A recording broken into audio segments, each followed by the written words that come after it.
You're listening to the Patriot Nation Podcast.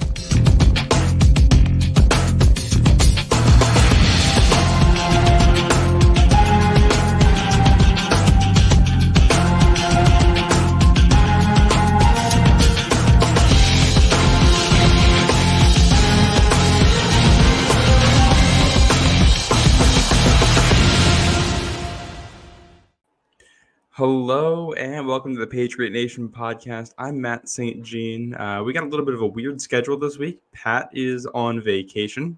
He's enjoying a little time off before training camp. And I've had, my schedule moving around a little bit too. So we got a Wednesday night episode of the show for you guys. And then I'll be back again tomorrow night. We've got a great interview. So make sure you tune in tomorrow night. But tonight, today, July 17th, coming to you live 1 week. Yes. Just 1 week until Patriots training camp.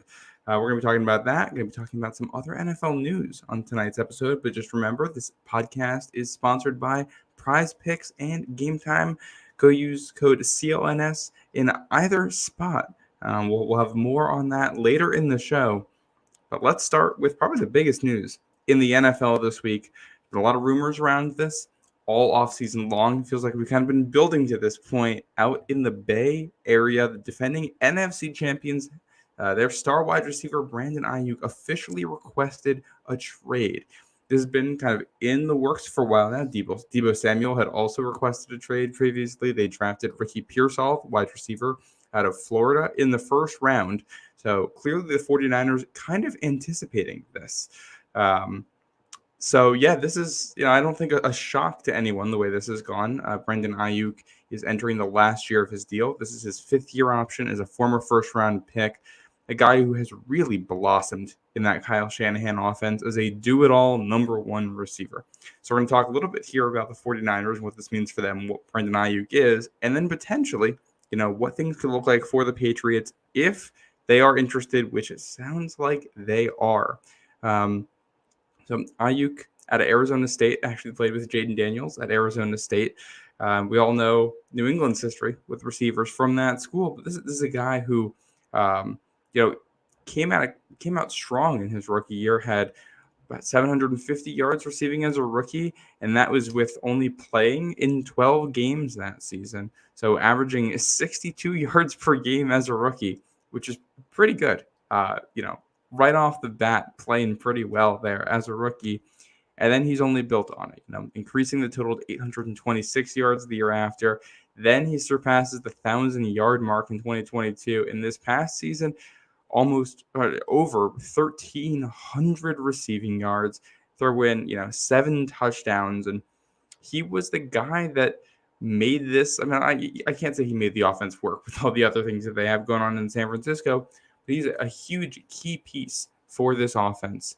A lot of that has to do with his ability to line up in multiple spots on the field.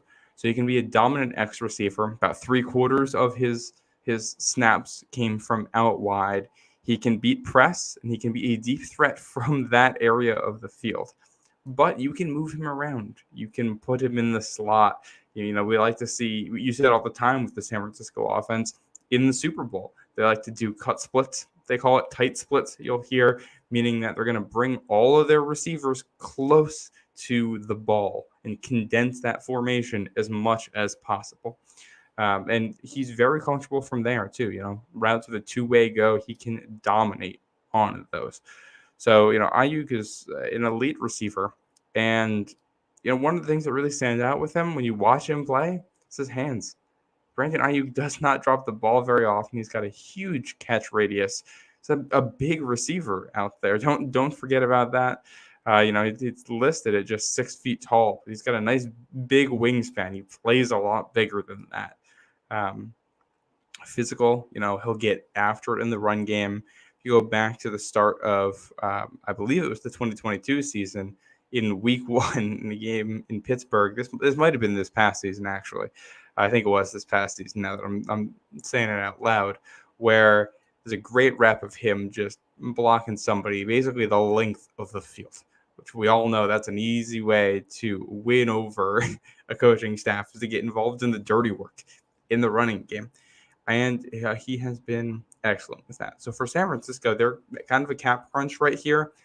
It's going to be very difficult for them to keep all of these receivers, all of these weapons around. They signed Christian McCaffrey to a contract. They have George Kittle under contract. They have Deebo Samuel under contract. And you got one more year with Brandon Ayuk. So how do you approach this?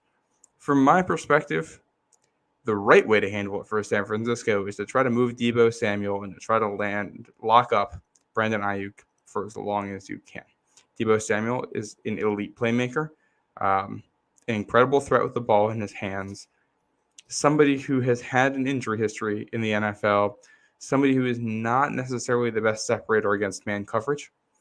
And he's a great player, but if you can only keep one of these two, I'm going to take the younger guy without the injury history who can separate over the guy who's a little bit more of a gadget guy with a little bit more of an injury history. That is how I expect this to play out for the 49ers, that if somebody moves here, it's going to be Deebo and not Ayuk. However, San Francisco has the leverage here. They can sit here and say, we're not touching anything. You are all going to play for us this year, and we're going to figure it out after that. After all, they were just in the Super Bowl. This is their window. And, if you trade Deebo Samuel, you might get, third-round pick back? Fourth-round pick, something like that, probably at this point, maybe a second if you really get a good deal from somebody. You're going to take a day 2, day 3 pick next year, 2 years from now, over having a guy who could be a really, really elite receiver in your scheme, in your Super Bowl window? Probably not. So I think that's what San Francisco does. I think they're going to hold on to all these guys through this season and figure things out next offseason. Maybe try to trade Deebo Samuel next year after the season and sign Brandon Ayuk then. What does that mean for New England? First of all, let's talk about what Brandon Ayuk could look like in New England's scheme. Because you can put him in a lot of different spots on the field. When in Alex Van Pelt's offense, when they spread the ball, when they like to go spread on third down passing situations, I think you can line him up in any spot on the field. But one thing the Browns did pretty consistently with both Amari Cooper and then also David Njoku, those were two guys who were matchup issues for defenses. So the Browns would put 3 receivers to one side and I put either Amari Cooper or David Njoku on the backside of the play, basically guaranteeing a one-on-one with whatever defender is there. And that worked pretty well for them. Amari Cooper is a very good receiver. David Njoku, if you match him up against the safety, did a pretty good job there. And schematically, what that means is that for the quarterback on the front side, the side where you have 3 receivers, you're going to have some kind of a scheme play. You're trying to beat a coverage. You're trying to attack a weakness about a defense. You're going to have these guys working off one another. And the other side is there's going to be a one-on-one betting your man can win. And when you line up this way, you create clarity for a young quarterback, if it's going to be Drake May in there or any quarterback in there. And he can kind of decide before the play starts, based on what the defense has given him, which side he's going to attack. If you called some kind of a cover 2 beater on your front side of a play and the defense has shown you cover 2, all right, before the snap, you're going to know I'm probably going to my right here. That's where that is, and that's where the ball is going to go. Versus if they don't give you the defense that you're hoping for, you can say, all right, well, I have my one-on-one option. I have my get-out-of-jail-free card in this receiver I can go to and hit him, and he's going to win. That was Amari Cooper for the Browns. That could be Brandon Ayuk in this scheme. And, I talk about how good of a receiver he is. Just to put some numbers to this, he had the second highest PFF offensive grade and receiving grade by any wide receiver last season. And he was ESPN's highest graded receiver in their metric, and he had the highest receiver catch grade. So, that's a pretty good thing to have when your job is catching the ball. You want to be good at that, which he is. According to Next Gen Stats, he was 12th in average air yards targeted last year, 14.1 yards down the field. So he can stretch the field, and that's almost identical to Amari Cooper's number, I think, of 14 yards. So again, he fits in that role of what I think New England would want. And when you look at the way what allows you to do with your other receivers, Brandon Ayuk is your X receiver, and he's going to be drawing press coverage when defenses want to bring that, and he's going to be getting top man corners. That means that your young pair of Javon Baker and Jalen Polk, they're going to be seeing corner 2, corner 3, and they're going to be getting advantageous scheme stuff to work against. It means that Pop Douglas can line up full-time in the slot and really excel there. It means that Kendrick Bourne is a guy who can kind of go back to being a jack of all trades, where you can line him up anywhere and use him as a scheme guy and get the ball in his hands in space, where I think he is at his best, where he can be a big play guy. So he would really, really help you if the Patriots can get him. Now, if he can get him, that kind of becomes the issue here. You got to talk about price tag. First of all, Brandon Ayuk is going to come with a financial price tag. He's going to need a contract extension. It's going to be quite a lot of money.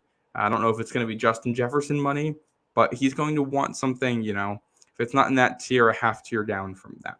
So you got to be willing to pony it up. The Patriots have that money. I think Brandon Ayuk is worth it, but you have to know that we're committing a lot financially to this player if he comes in. Trade package. It's going to have to include a first-round pick. And that's why I talked about what's in it for San Francisco leading into this whole segment, is that they don't want to trade him. He's a really good player. He's young, and they can find a way to extend him after this season. If he wants to hold out this year, he'll get a huge financial penalty for it. And I don't think his contract will toll, so I think he'd have to come back for another year. I have to double check on that. But the NFL really cracked down on your ability to hold out as a negotiating tool, and Brandon Ayuk can request a trade all he wants. If the team doesn't want to trade him, they really don't have to, the way this plays out. So you have to make it worth it for San Francisco. That's going to start with a first-round pick. And if we look at some recent trades that have happened, when Tyreek Hill got traded, that wasn't just a first. That included a second-round pick as well, and a smattering of day 3 picks on top of that. When Devontae Adams got traded, and that was somebody who really wanted out, that included a first and a second in that trade. So if you're New England, you are probably giving up next year's first and second round picks plus, I don't know, $100 million guaranteed, maybe, to go get Brandon Ayuk. I think that is worth it for the caliber of player Brandon Ayuk is. Is it worth it for where New England is right now with this team? Let's think about where these picks are going to fall in the draft. So we'll start with that first round pick right off the bat.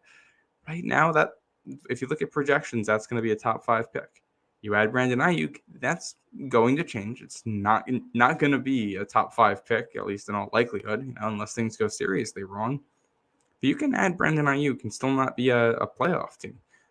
That pick could be a top 12, top 15 pick pretty easily, which I think is hard to give up. That's tough. If you're also adding a second round pick on top of that, if you're a team that is not making the playoffs, that's going to be a top 50 pick. You want to give up 2 top 50 picks? I'm not entirely opposed to it. I think Brandon Ayuk is that caliber of player. But think about players who could be on the board then. We spent the whole offseason talking about New England's offensive line. The only real way to fix that is by drafting a guy high in the draft reliably. You can find steals to the offensive line, and you can, try to trade for somebody, find somebody in free agency. But the simplest way, the most trusted way to find a top tackle, take somebody in the first round of the draft. That's your straightforward path. With the offensive line like this, if you are going to be giving up your first rounder, you are basically kicking the can on seriously addressing your tackle spot until the 2026 draft, barring some kind of miracle free agency or trade or development thing happening between now and then, which is a massive, massive risk to undertake. So as much as I want Brandon Ayuk, I don't know if I can, I'd be excited if he's on the team. I think that might be too much risk for where New England is right now. Now, I mentioned Devontae Adams in there. I did think it was interesting that I think it's Pretty Ricky is the name of the account. It's an anonymous Twitter account that has gotten some things correct this offseason. So has some kind of cachet here. And this account is talking about a possible Vegas trade here where Brandon Ayuk ends up in Las Vegas and Devontae Adams would go back to San Francisco, which I think is very interesting. And I think that's something that the 49ers might consider because it keeps their window open here. But if I really had to bet on this, I don't think he's actually going to get traded. I think there's going to be a lot of noise around this, but I don't think this is going to materialize into anything this season. And I think we'll probably see a frustrated Brandon Ayuk having to play for the 49ers this year, and we'll see what happens next offseason. That is my read on that situation as we sit here on July 17th. A lot can change. Things can change very quickly in the NFL, but that's where we are now. We're going to take a quick break for a sponsor, but after that, I want to get into 5 storylines to watch here as training camp starts. We're a week away from training camp. I want to focus on early training camp stuff too. I'm not looking big picture at the whole of training camp, but a little bit more micro targeted about things that I want to see, in that first week, the first 10 days, your first couple of practices, and then when you start to get the pads on. So yeah, that's what I'm going to be talking about after a quick break. So just do the ad read here. Prize Picks is America's #1 daily fantasy sports app with over 5 million active members. Prize Picks is the easiest and most exciting way to play daily fantasy sports. Unlike other apps, on Prize Picks, it's just you against the numbers. All you do is pick more or less on 2 to 6 player stat projections and watch the winnings roll in. Get in on the daily action with your friends and become part of the Prize Picks community today. You can now win up to 100 times your money on Prize Picks with as little as 4 correct picks. You can turn $10 into $1,000. If you're looking for promotions, Prize Picks has got you covered every week.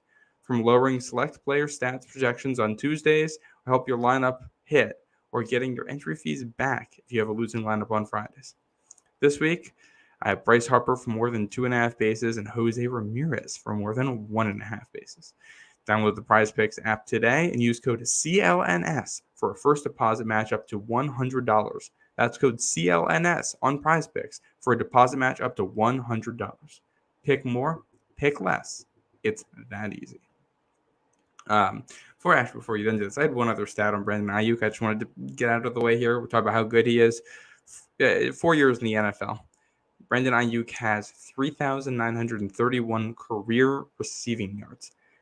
The last Patriot to have at least that many receiving yards in a 4-season stretch with the team, you have to go back to Wes Welker, 2009 to 2012. It's the last guy to do it. Gronk had a stretch in there where he came very close to doing it. I think it was within 10 yards or so, which is pretty impressive considering he's won a tight end into a guy that missed a lot of time in that span.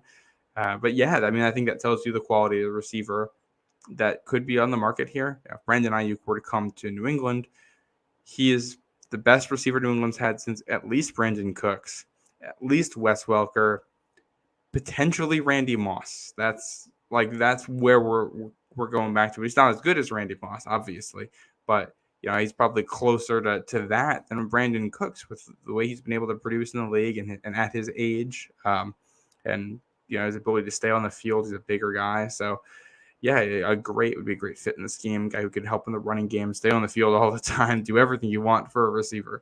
I would love to see him in New England. The price tag it's going to take, I think it might be a little bit rough, but yeah. All right, we're going to do our 5 storylines to watch here in the first week of camp. And I mean, this first one is not going to be a surprise to anyone. It's the progression of Drake May. You used the number 3 pick on him. He looked great at points coming into this, over the summer with workouts. Now this is when things start to get real. I think there's a couple of things you want to watch here with the progression of Drake May. The first thing is going to be how many reps is he getting? It's he and Jacoby Brissett had been straight up splitting reps points before this. Does that stay the same? Is that the way they're going to be doing things the first week of camp? Are they going to ease him in with, maybe a lower share to start? Is it possible that they liked what they saw in minicamp so much that they're going to come out here and have him kind of lead things off and make it look like he's the number 1 quarterback on the depth chart? You have to watch this, and this is something, day by day. If he comes out the first 3 days and is just lighting it up, on day 4? Do they give him a little bit of a promotion? Do they give him more reps? Do they have him jump Jacoby in the lineup at any point? That's the first thing you got to watch. The second thing, obviously, is the quality of the reps that he's getting. And this is kind of a two-pronged thing. One, it's going to be who's he going against, who's he playing with, what's his supporting cast look like when he's out there. Number 2 part of that is what does he do with that.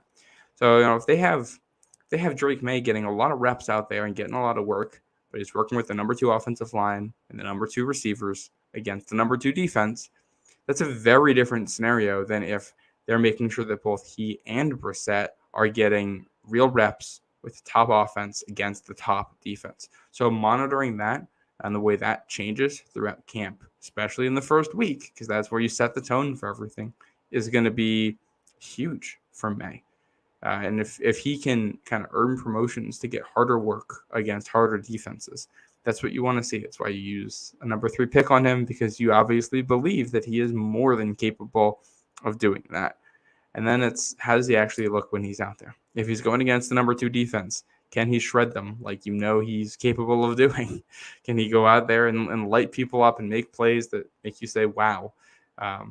Especially at the end of this first week when they start to get pads on. Is he intimidated by the pass rush? That'll be a big factor here, especially with this offensive line. Does that shake him, or does he stay in there? Does he keep his mechanics, some of the new stuff they're training with him? Does he start to lose some of that when he's under pressure? The coaches are going to be keeping an eye on that, because how you handle pressure, how you handle that adversity is a huge sign for whether or not the coaches are going to trust putting you into the game. And if he comes in day 1 of camp and probably not day 1, but day 1 with pads and rushers are in his face and he's making plays, that's going to do a lot towards getting him to start on the earlier end of things, versus if he goes out there and it's the number 2 defense and they're getting pressure in his face and he's looking rattled and he throws a couple picks or throws balls really far off target, the hype train is going to slow down a little bit. So this is where we're setting the tone for all of camp and the lead up to the first preseason game, where we'll finally get to see these guys for real. And then, we talk about his ability to play with the ones. Is he building chemistry with anyone? Are there any targets he's really working with well? And we're going to talk a little bit more about some of this stuff after. And then one of my later points here, one of my later storylines to watch, but building chemistry with other young players is a big part of your development and what they're going for here. That's why you draft 2 receivers and a tight end with him. That is going to be the top storyline every single week of camp until we, have an answer about who's going to start, or until, we get some kind of solid information here. And if Drake May isn't the starter, and this is going to be a storyline that will follow the team until eventually he does get the opportunity to start, which he will either this season or next season. There's no way by this point next year he isn't getting the opportunity to start. That's your top storyline as we head into camp a week out from it. And, you think back to Mac Jones and how when he came to New England, he was able to tear it up at points in camp. It especially grew as camp went on. You're going to be looking for that kind of trajectory from Drake May, a guy who was seen as a better prospect, a guy who was taken higher in the draft. That's what, obviously Mac Jones didn't work out, but he looked great in training camp. So you're hoping to see Drake May do something similar. Number 2 storyline, we're going to set a baseline for what this offensive line is going to look like. This is the rotation. It's going to be a big part of this. Who do they have at each of the spots? What's the health status of Cole Strange? I don't think anyone is expecting him to be, a full go next week. But if he's out there and able to rehab, I think that would be fantastic. You want as many bodies as you can get out there. But we're going to start to get an idea in the first week who they think the top 5 are on the offensive line, who they think should be starting. And setting that baseline will help us evaluate things as training camp goes on. From there, it's about how these guys perform. So, we can go ahead and take a look at this offensive line right now. At left tackle, we're talking about Chuks Okorafor. He's making a transition over to left tackle. Watching that and his ability to, switch his technique from the right side to the left side and play a little bit on an island as a pass protector out there is going to be huge. We're not really going to get to see that before pads come on, but then as pads come on at the end of the first week, how does he look as a pass protector in that role? Does he actually look comfortable? We haven't gotten a good read on that so far during this offseason. We will start to have some answers for that in the next week or two. Left guard. Right now, it seems like City So is probably going to be the guy there with Cole Strange injured. He's a guy who played excellently as a run blocker last year, up and down as a pass blocker. So I think you start for him with the run blocking is how does that adjust to a new offensive line coach and a new offensive line blocking scheme? They're going to do a lot more outside zone this year. How does he handle that? This is something that was run blocking was a strength of his game. Can it remain a strength of his game in a new scheme? And then from there, in year 2, can he develop as a pass blocker? Can he take a next step? He's going back to his kind of natural side there on the left side, which I think you would hope would help him. But right now, we're looking at your day one offensive line. Both guys on the left side are players who are making a position switch from last year. That's probably going to come with some bumps. So seeing where we are the first week of camp, how much improvement has to happen between July 24th and early September when they're heading to Cincinnati to open the season. Center David Andrews seems like he's as steady as they come there. He did start to show his age a little bit last year, so you just want to make sure that he is still the David Andrews that we know and love. And then right guard, this is where things get really interesting. Nick Leverett has been repping there at points. Mike Onwenu has been kicking inside at points. So who do they have as the starting right guard right now? I think that will kind of answer some questions for us from minicamp of the evaluations coming out of that and what they saw, the coaches saw from minicamp. We'll get a big answer there, a big tell on how they view Caden Wall as a right tackle, how they view Nick Leverett as a guard, and how they view Mike Onwenu, the big man with big new money coming back to New England here. And, if you go to right tackle, is it, again, Mike Onwenu? Is it Caden Wallace? We're going to learn a lot right there. And because we got a couple rookies in this mix, not a couple, Caden Wallace is a rookie. Layden Robinson also is a rookie following their development in this. Where are they at this point in their careers? And with that, some of the young guys from last year, I mentioned City So, Antonio Mafi is in this conversation. Jake Andrews is in this conversation. These are all guys who were drafted as part of an old regime with a different offensive line coach. It's a new scheme now. It's a new offensive line coach. It's a new offensive coordinator. It's a new head coach. And, City So, I think, played well. He should feel good about where he is. The other two are not guaranteed jobs. They're not guaranteed a spot on this roster after training camp. So they're going to be out there trying to earn it.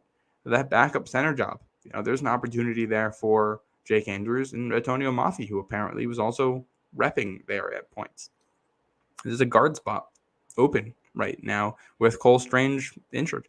Can somebody step up and take it? That goes for some of the other guys on the offensive line too. Michael Jordan, the guard that they had brought in. You got Charles Turner, who is an undrafted free agent that they brought in who can play on the inside. And Liam Fornadell is one other guy that they added on the interior. And then, getting away from the interior of the line for a second, I want to go back to the tackle spots. How's the depth there? This is an area that was a real weakness last year, in large part due to injuries. Calvin Anderson, finally healthy. A guy who was a good swing tackle for Denver. Can he return to that form? If he plays as well for New England as he did in Denver, I think he could potentially push for that starting left tackle job too. We'll see if he's able to get back to that. He might be more comfortable as a swing tackle, but you never know how these things are going to play out. I don't think it would happen, but is there a world where Onwenu comes in to guard and they're going to kick Okorafor back over to right tackle where he's most comfortable and Calvin Anderson's going to be your left tackle? I highly doubt it, but weird things happen in camp. So, Calvin Anderson is a guy they obviously liked last year. Can they get anything out of him? Darian Lowe, they brought in last year.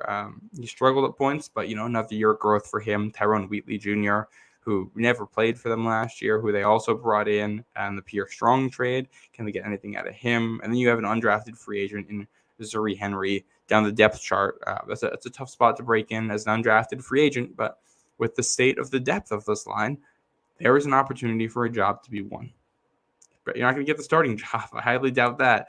But you can win a backup job against some of these guys. So the way that competition starts to unfold in the first week, we'll know in 10 days what the coach's initial thoughts are on everybody, and then that can set us up for the rest of training camp and how we think these battles are going to play out. I'm going to do one more of these storylines, and then we're going to hit one more commercial break here. But as the question that we've been asking in New England since Brandon Cooks left, essentially, and since Julian Edelman retired, can anyone separate? What's going on with the receivers? Can anyone give you anything? I think Kendrick Bourne still going to be rehabbing, so this is a big opportunity for some younger players to show that they belong on this roster. There are jobs to be won here. There are roster spots open for any receiver who can show you anything. I think at the top, you're going to start with the two rookies and Polk and Baker. We're going to get an idea of how good they are at this point and what they can really do. Polk had some moments there in minicamp. Hopefully here with, the whole team getting together, they should get some reps against the top defense, which will be great competition for them. And hopefully that's something they can grow with, and they can start to look like the guys that were taken where they were. Pop Douglas is a guy who is looking to build in year two. He's a guy who looked great in minicamp. Can he continue that, especially once the pads come on as an undersized guy? Talk about the pads coming on. Tyquan Thornton, a guy who has looked very fast out there when there's no pads, and he's been able to create separation. Then can he? Keep asking this question. Can he do it again? Can he actually, do all of that, but when the pads come on and stay healthy for it? We haven't seen it yet. Is year three the year that finally happens for him? And then, you go down the depth chart a little bit. Kayshon Boutte, a guy who was facing gambling charges. Those have since been dismissed, which is a big story for him. He had a couple moments in minicamp. He was a very talented receiver coming out of high school. Showed some real nice stuff for LSU before getting hurt and having some issues with his rehab, which took him a long time to get back to full strength.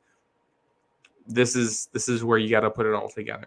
Kayshon Boutte can start to look like that guy he was at LSU. He will earn a roster spot. There's a spot for him. Can he actually do it? There's going to be chances early in camp here, I think, because this depth chart is so flat at receiver. All the receivers are going to get opportunities. Can you make the most of that? And that's talking about the young guys. You got older guys here too. You got Jalen Reagor, who had some decent moments, more so on special teams, but some decent moments for the team last year. You got KJ Osborne, who has been a very useful receiver in the NFL, who I think is, expected to make this roster, but his contract doesn't guarantee him a spot. Juju Smith-Schuster, a guy who, it's hard to believe is less than 2 years removed from being number one wide receiver and the number two offensive option on a team that won the Super Bowl. Where did that Juju go? If he can give you anything, that I think would be a help at this point. And then you go down to the very bottom of the depth chart. Jaquay Jackson, David Wallace, a pair of undrafted free agents there. Wallace is a slot guy who looks shifty at points. And you got Kawan Baker, who's kind of bounced around. I don't expect much of any of those, but like I said at offensive tackle, there's spots to be earned at receiver. The depth here has been an area of weakness, and if you're a receiver who shows something, you're going to get an opportunity to prove it and, make this roster out of camp. So getting a strong impression early on could be huge for making that happen. I see Matt Manito is here. I see Thad Skywalker's here. MA Football, Scott, love it. We got some of the usual cast here. I know different time, different night right now with the schedule being a little bit weird over the summer. Pat on vacation, but we're here doing some Pat's content for you. We're gonna do a quick ad break and then come back with my last two big storylines to watch. Plus, I got a bonus one I'll throw in. I had to. But hey. Nothing beats the smell of freshly cooked hot dogs and the sounds of baseball on a warm summer day, and Game Time can help you get out to the ballpark faster and easier than ever this summer. Game Time is an authorized ticket marketplace of Major League Baseball, which makes getting tickets faster and easier. Prices on the Game Time app actually go down the closer it gets to the first pitch. With killer last-minute deals, all-in prices, views from your seat, and their lowest price guarantee, Game Time takes the guesswork out of buying MLB tickets. With the Game Time app, you can head over to Fenway to see the Red Sox host the Yankees at the end of July. That'll be a big, big series coming out of the All-Star break here. Tickets with the best value are even pointed out on the map for you to make getting the best seats even easier. Thanks to last-minute deals, you can save up to 60% on tickets right before first pitch. Take the guesswork out of buying MLB tickets with Game Time. Download the Game Time app, create an account, and use code CLNS for $20 off your first purchase. Terms apply. Again, create an account and redeem code CLNS for $20 off. Download Game Time today. Last-minute tickets, lowest price, guaranteed. Definitely go use that. Jarren Duran, the All-Star MVP. The Red Sox are red hot right now. Or if you're not a Red Sox fan, you're a fan of somebody else, go use Game Time and get tickets a little bit cheaper on us here at CLNS. All right, let's get back to some Patriots training camp talk.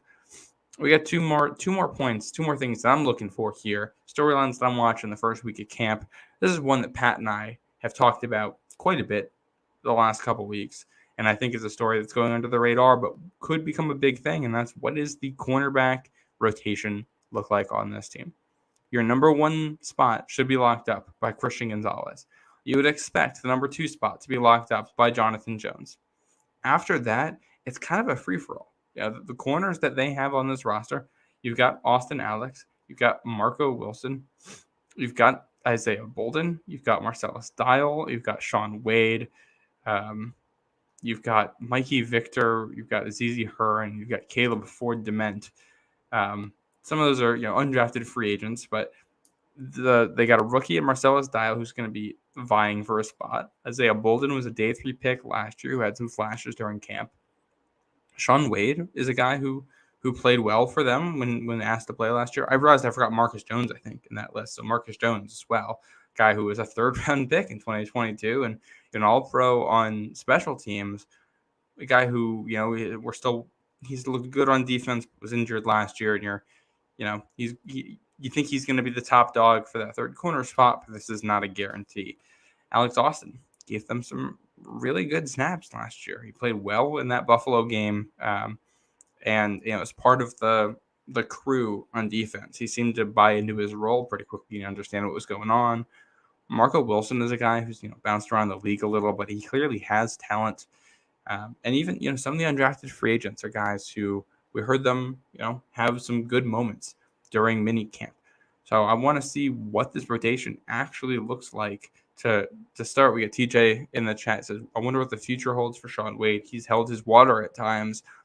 I agree, TJ. I think Shaun Wade is a guy who I was initially skeptical of, and I think at points in his past has been a guy where you put him on the field and it just seems like bad things happen. I forget which game it was, but there was one game, I think in 2022, where he only played 1 snap.